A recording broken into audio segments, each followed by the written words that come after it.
Good evening, good afternoon, good morning. My name is Lowell Kadnick. Welcome to Veins and Lymphatic University Grand Rounds featuring important topics through case discussions.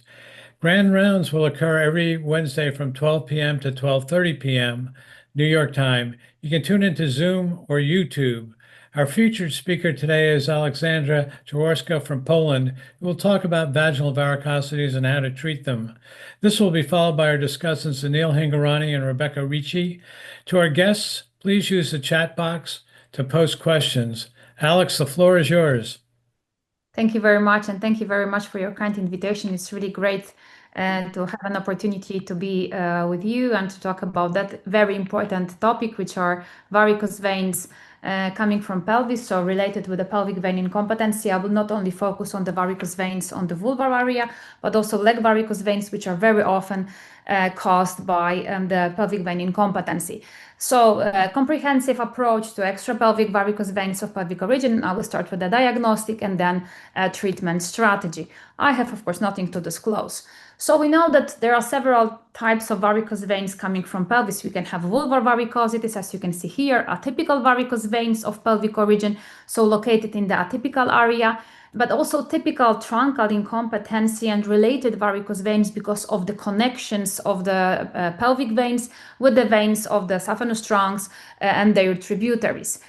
We know that everything is caused by pelvic vein incompetency, which can be primary or secondary due to compression or post-thrombotic changes. And when the reflux from the pelvic reservoirs is transmitted to the veins through the pelvic floor and the veins in the leg or the vulvar area, we can have these varicose veins of pelvic origin. And of course, they are coming through this natural foramen, which are located in the pelvic floor, as you can see here on the photo. So let's start from the diagnostic. Based on the ESVS guidelines, I am from Europe, so I will talk about these guidelines. Besides of the full legs duplex ultrasonography in case of such varicosities, the guidelines also recommend the transperineal duplex ultrasonography to evaluate these pelvic escape points, so disconnections of the pelvic with the lower limb and the vulvar area. And I will show you what can we find on this ultrasonography. Generally, I usually start from the pudendal area, so we have to find the clitoris, and one of the pelvic escape points is the clitoral pelvic escape point.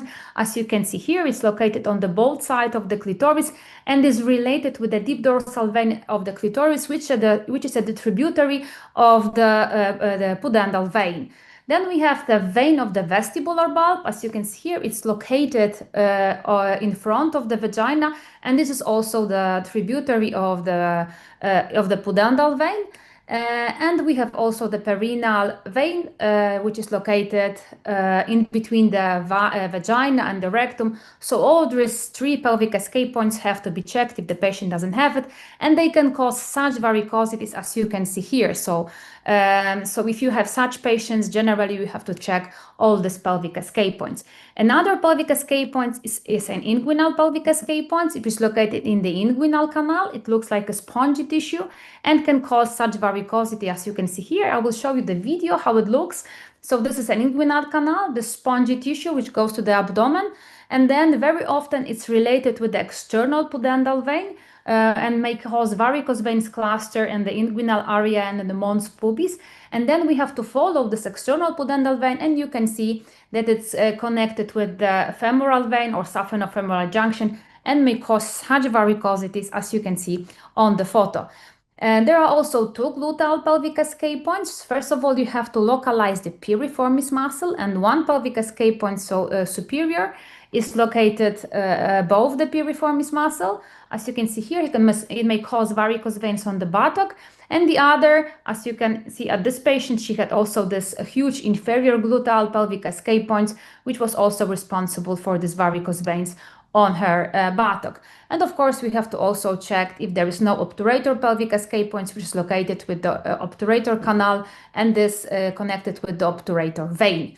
So this was the diagnostic. Very often patients do not have only one pelvic escape points, which you have to check, because closing only one pelvic escape points and do not treating the other one can cause the fast recurrency. So as you can see here, the patient has intermediate labial pelvic escape points located in front of the vagina, and the perineal posterior, so in between the rectum and the vagina. And the other one, this is also interesting cases, huge varicose veins on the labia majora. Here you can see the vagina, in front of the vagina, intermediate labial pelvic escape points. And when we follow these pelvic escape points, you can see that this was the cause of this huge varicosities of the labia majora. But on the other film, you can see also here that this patient had also the perineal posterior pelvic escape points located in between the vagina and the rectum. And when we follow this pelvic escape point, you can see that this was also responsible for this huge varicose veins on the labia majora. So the two tributaries of the internal pudendal vein were incompetent and caused these varicosities. This is also interesting case. The patient had bilateral varicose veins on the lower limb. There were no visible varicose veins in the inguinal area. Here you can see the clitoris. On the both sides of the clitoris is the deep dorsal vein of the clitoris. We go to the inguinal area. And here you can see the spongy tissue. So the patient had also this inguinal pelvic escape points. And then when we follow these two pelvic escape points, you can see that we are going now to the clitoral area. You can see that they are related with the external pudendal vein and cause really huge varicose veins clusters, which are generally not visible in patient. But if you do ultrasonography, you will find that that's why treating only varicose veins on leg and do not treating this varicose veins in that area and closing these pelvic escape points will not bring a good effect, and you will have a fast recurrence. So what treatment should we propose for patients with the varicose veins coming from pelvis? Of course, there is still a point of the debate. You can perform top-down treatment, so treatment of pelvic veins. You can do embolization or stenting depending on the pathology, because this is the cause of these varicosities.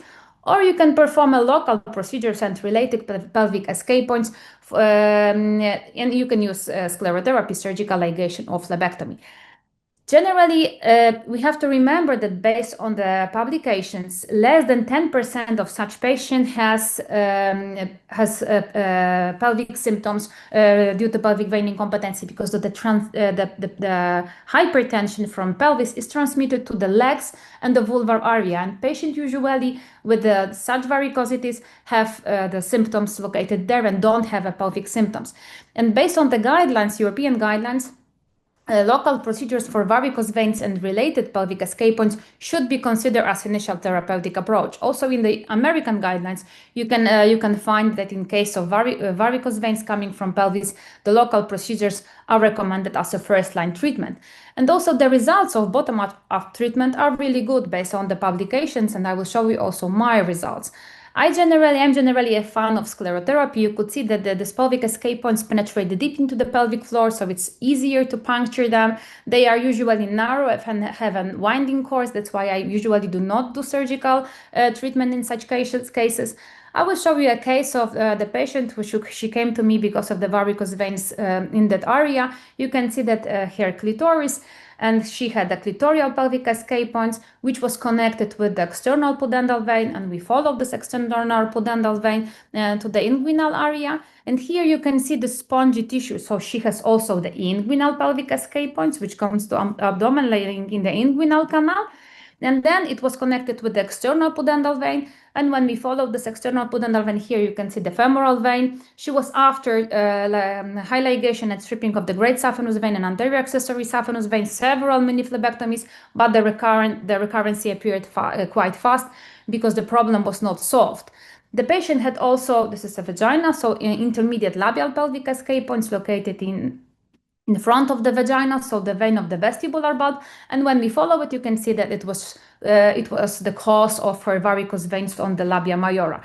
So my approach is, as I said, you bottom-up treatment in such cases. She didn't have any pelvic symptoms, so I started from the intermediate labial pelvic escape points puncture. Here is my approach. I usually stand near the head of the patient, and the ultrasonography is in the leg. You always have to follow the foam migration when you close this, so you can see where the foam is going and how much foam you generally need to close the pelvic escape points. And here you can see how I close the pelvic escape points. I usually use 3% STS for the deeper puncture. And here the patient had also this clitoral pelvic escape point, and as you can see, there are some small bubbles in this clitoral pelvic escape point, but it's not enough to close this clitoral pelvic escape points. So I decided to do additional puncture for this clitoral pelvic escape points. And I also did sclerotherapy, as you can see, this pelvic escape points using the same technique. Here you can see that the foam also goes to this external pudendal vein. And of course, we follow the foam migration to be sure that all these pelvic escape points and varicose veins are fulfilled with foam. And the patient had also inguinal pelvic escape points. In the lying position, you can see that it's smaller, and there are also some small bubbles after the previous injections, but it's not enough to have the good results. So I did another puncture for this inguinal pelvic escape points. And also we also, oh, sorry, I don't know why it's not going. Maybe I will go back. And the puncture, and you can see the foam migration to this inguinal pelvic escape point to achieve good results.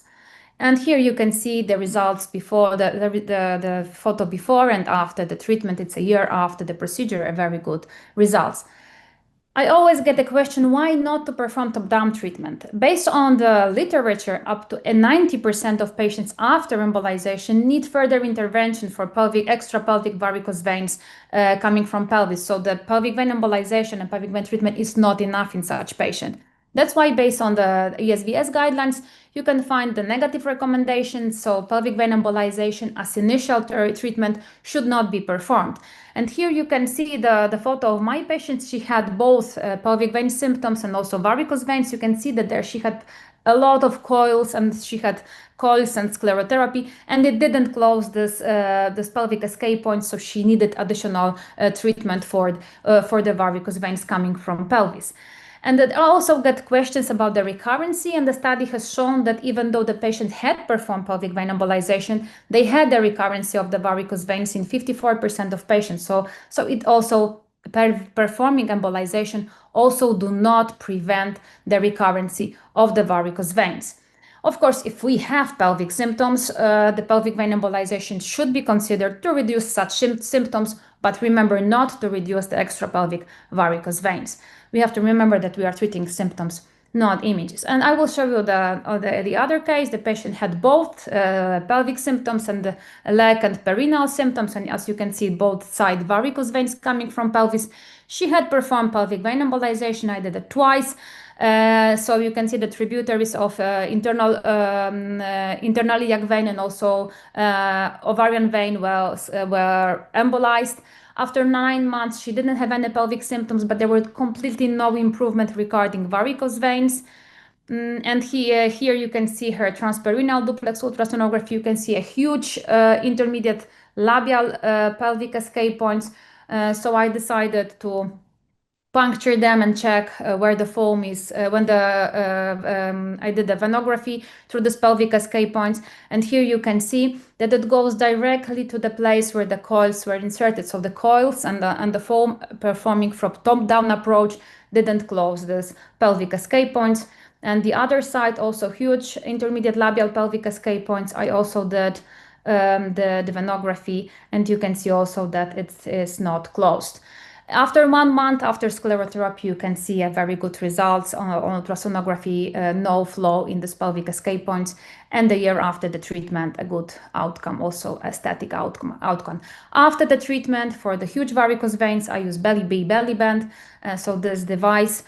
In conclusion, generally the results of such treatment are really good, even in case of huge varicose veins. As you can see here, treating all pelvic escape points can give you a good result, so don't be afraid of that. It's generally simple and can be performed in the outpatient basis. You don't need to send the patient to the hospital. You can do it in your office. We have to remember that the radiation exposure and contrast agent are avoided, so it's generally better for the patient, and can be easily repeated if required, not as embolization. So you have to do the whole procedure in the hospital. You can inject it once more if you didn't close it. And definitely it's much cost effective in comparison to embolization. I have 2-year observation of almost 300 of patients, and you can see the occlusion rate, and at 24 months was quite high. 94% didn't have any pelvic escape points opened and no recurrent varicose veins. The patients were generally satisfied with the treatment. No huge adverse events. You have to say the patient that it can be painful for up to 4 days, but generally no hyperpigmentation, no superficial venous thrombosis, and no DVT. So my treatment protocol is whenever I have a patient without pelvic symptoms requiring treatment, bottom-up approach is my treatment way. Of course, if I have a patient which has a pelvic symptoms, after differential diagnosis and advanced diagnostic, I perform pelvic vein treatment. And of course, if the bottom-up approach doesn't work, there is no improvement of fast recurrency, there is still way to do the pelvic vein treatment, but it's not my first-line treatment. So my conclusion is go for bottom-up treatment because it's a really good treatment out. You can have a really good treatment outcome. Thank you very much. Thank you, Alex. And I'm going to turn it right over to Anil Hingorani, who's going to discuss or ask questions. And then I have Rebecca Ricci also, who will be following. And then I have a few as well. So let's see, we have 15 minutes to go. Anil? That was an excellent presentation. You really touched upon some really important areas of controversy in terms of top down, bottom up. And you also talked a little bit about the patient's symptoms. I wanted to ask a little bit about the use of STS as compared to other agents. Why do you use STS? I know there's a lot of controversy on a lot of these topics, but I just want to ask one question to start. Yes, generally I like STS because it's stronger than a polydocanol. But if I do not have STS, I use also polydocanol. In Poland the two agents are available. So in that case, I prefer to use STS because it's generally stronger. That's why I use 3%, and I do the deeper puncture, so I'm not afraid that it will cause induration or superficial venous thrombosis because I am puncturing below the perineal fascia. And also, the issue of pain is something I'm very concerned about. We've had some patients who have had a fair amount of pain after these procedures. Can you talk a little bit about how you prepare your patients for the thrombophlebitis that they can have early on? So And generally, if you get it, how do you treat it? yes, generally, if you have, generally the whole procedures can be also painful. So you also have to remember about that. So I prepare the patient before the procedure. She comes 45 minutes before the procedure. I use anesthetic ointments for this area, and then the patient is waiting for 45 minutes, and then I perform the procedures. For the huge varicosities, very important is also the compression. This baby belly band. So this is a wrap. It's also good for the inguinal pelvic escape points because it's located around this area. And there are two wraps which the patient they are coming from the bottom to the top to the front, and the patient can adjust the compression and they are crossing over this varicosities, and the patient can adjust it. That really eliminate a huge pain when you have a really big varicose veins in that area. Of course, you have to tell the patient that the varicose veins can be palpable for even up to 2 months. But I never do a needle thrombectomy. That is totally different area than in leg. In leg, of course, we do it, but in that area, I never do it, and I really didn't have. I maybe had one phlebitis in that area, but generally, I don't see any phlebitis. Of course, you can tell the patient to use non-steroid anti-inflammatory ointment after the procedure, and I also do it. And I also use sulodexide. I don't know if you have it. I generally like this sulodexide also for legs because there are two randomized or even three randomized controlled trials that it can reduce the inflammation and also hyperpigmentation on legs. So this is my approach after the treatment. I'm going to switch to Rebecca Ricci now. Yes, thank you. Very good talk, Alexandra. Congratulations. And I want to ask you about the amount of foam that you use, what percentage, and besides that, like Lowell put it, the size and length of how do you measure to feel the vein about the foam that you use? So generally, as you could see, I use a longer needle, which is connected with the drain and the needle inside. So it's like a MacGyver technique. I don't use butterflies because they have a too short needle. And I inject it, and it's much easier for me that the needle connected with the syringe because when you control it under ultrasonography and when you see the foam is coming to the pelvic escape points, and it's not, I usually start with 5 ml. And when it's not enough, it's easier to my nurse to disconnect the syringe from this drain and inject another one. So the amount of foam per each pelvic escape points depends on the varicose veins and this pelvic escape points. My aim is to close this all pelvic escape points, because we have to remember that if we close the first part and do not close the other part, you will have a recurrency, and it's not easy to do the redo procedures because the superficial vein is closed, and then you have to go deeper, and it's much more painful. So my aim is to fulfill the whole pelvic escape point, and I usually give not more than 10 ml per one pelvic escape point. I know that based on the guidelines, we shouldn't use more than 10, but my approach is that I use more. I even can sometimes give 40. But we have to remember that when we do pelvic vein embolization, I'm seeing that Lowell is laughing. When we do pelvic vein Smiling. yes, when we do pelvic vein embolization, we also give a lot of foam, and we are not afraid. So, I started my sclerotherapy 20 years ago. So I started from 10, then I did 15, 20, 30, and now I do 40, and I don't see any differences regarding the complication rate. And So I this have was another question about the redo procedures that you said. Do you need a special need for transabdominal or transvaginal Doppler ultrasound? Generally, I perform I check the patient, so see the patient on the follow up a month after the procedure all the time. But if the patient doesn't have a pelvic symptoms, I do it the duplex ultrasonography, so transvaginal and transabdominal during the first visit, just for myself. I know that in the US guidelines, you don't even need to do it based on these guidelines. But for my knowledge and also for the science, I would like to know what is in pelvis. So I perform it, but it's not needed for the treatment. So the aim is to do transperineal ultrasonography to close all these pelvic varicose veins which are in the pelvic floor and below the pelvic floor. So I'd Okay. like to jump in here, Rebecca, for a moment. There are some questions here, but you're 100% correct that Sotradecol is more powerful than polidocanol, almost 2 to 1, and liquid sclerosant versus foam is almost 2 to 1. So you're talking about a significant strength of a sclerosant. My question to you twofold. One, and if we can keep these answers short, do you ever see discoloration from your foam in the groin, like hemosiderin deposition? In the groin, sometimes near the junction, I can see it. On the vulvar area, no. But if I have on the groin, I use, of course, Rodexide, and I also use, I don't know if you have it, cream with lactoferrin. It's helps to eradicate this hemosiderin. You have it? I don't know if you have it in US. Lactoferrin cream? No. No, Next Buy it in question. Poland. Next we are question. going to import it.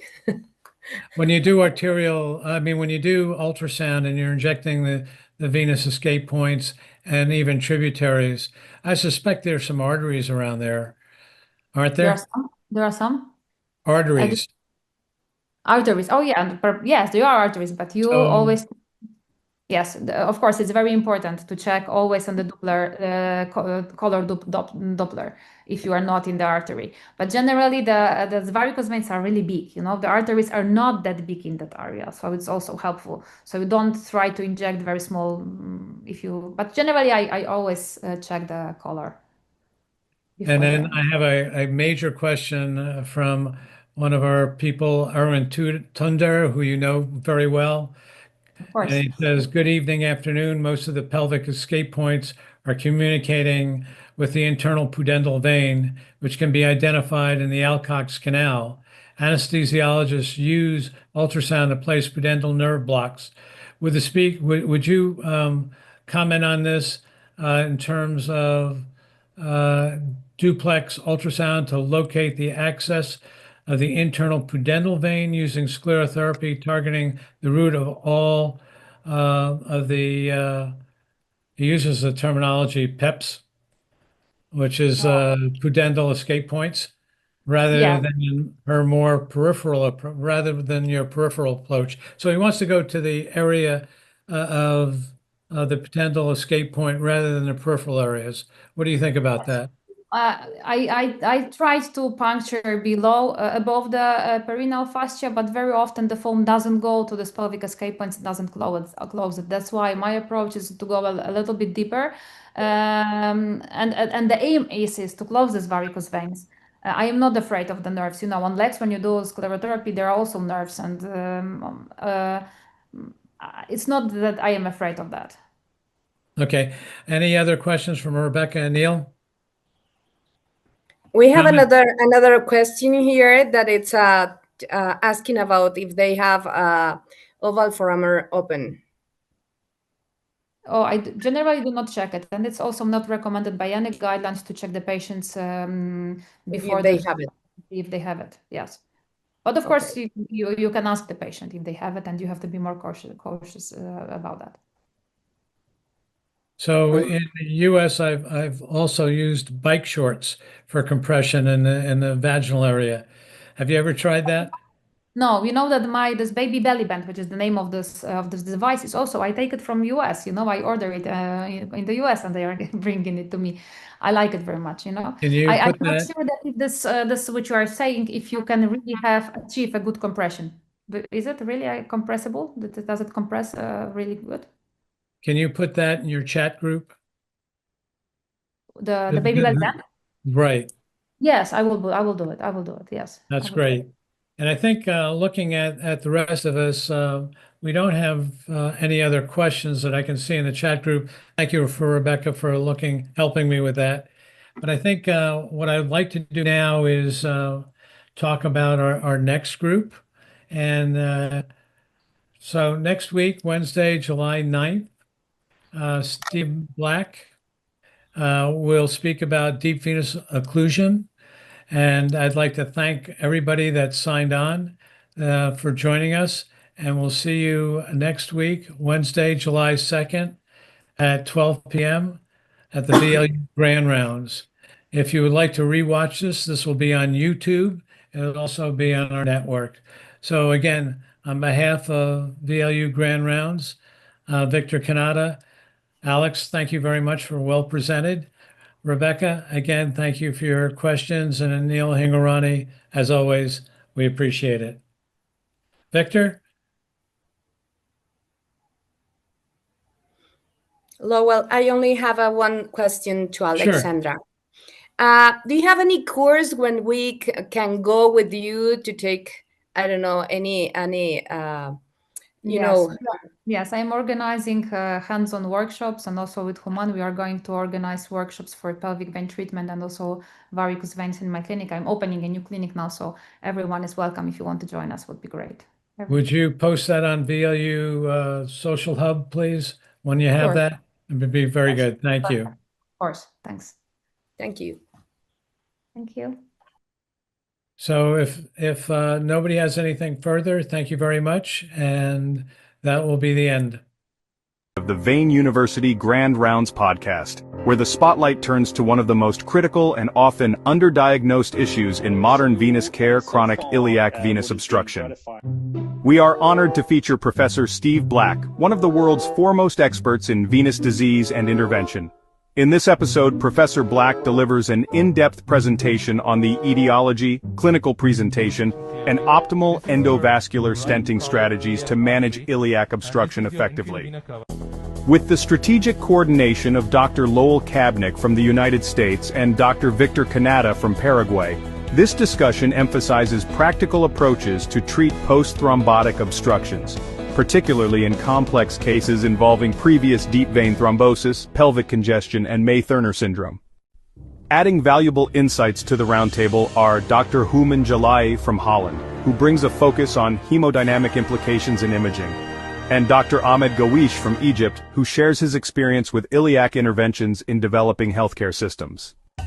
Don't miss this unique global conversation featuring key opinion leaders from North America, Europe, South America, and the Middle East, all united by one goal: improving outcomes in iliac venous disease.